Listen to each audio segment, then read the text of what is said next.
গল্পস্বল্পে সবাইকে স্বাগত জানাই। আসুন আজকের গল্পস্বল্পে একটা মজার গল্প শেয়ার করি।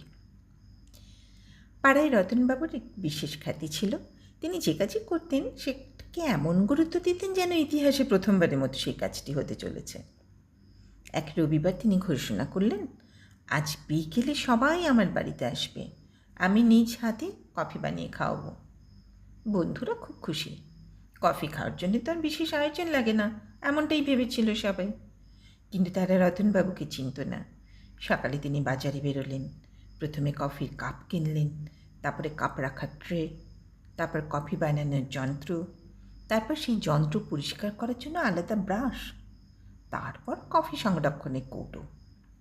দোকানদার একসময় জিজ্ঞেস করল, স্যার, আপনি কফি বানাবেন না কফির জাদুঘর খুলবেন?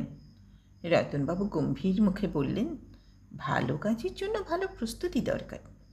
দুপুর গড়িয়ে গেল, তারপর শুরু হলো কফি বাছাই। তিনি এক একটা প্যাকেট শুঁকছেন, নোট নিচ্ছেন, তুলনা করছেন। মনে হচ্ছে যেন কফি নয়, কোনো বৈজ্ঞানিক গবেষণা চলছে। বিকেল 4টায় বন্ধুরা আসতে শুরু করলো। রতনবাবু তখনও প্রস্তুতিতে ব্যস্ত। 5টায় তিনি কফির অনুপাত মাপছেন। 6টায় জল কত ডিগ্রি গরম হবে সেটা নিয়ে চিন্তা করছেন। 7টায় বন্ধুরা একে একে বিদায় নিতে শুরু করলো।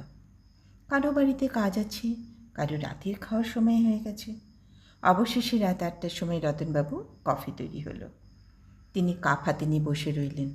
ঘরে কেউ নেই, শুধু তিনি আর তাঁর বহু প্রতীক্ষিত কফি।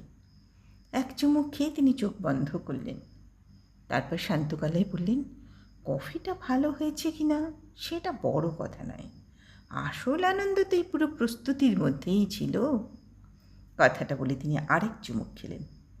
আর সেদিন তিনি বুঝলেন, অনেক সময় আমরা কাজের চেয়ে কাজের প্রস্তুতিকে বেশি ভালোবেসে ফেলি। ফলে গন্তব্যে পৌঁছানোর আগেই পথের মধ্যেই এত মুগ্ধ হয়ে যায় যে আসল উদ্দেশ্যটা কখন যেন হারিয়ে যায়। আমাদের জীবনেও কি এমন ঘটনা ঘটে না? পরিকল্পনা, প্রস্তুতি আর ভাবনার ভিড়ে কখনো কখনো আসল কাজটাই কিন্তু আর শুরু করা হয় না।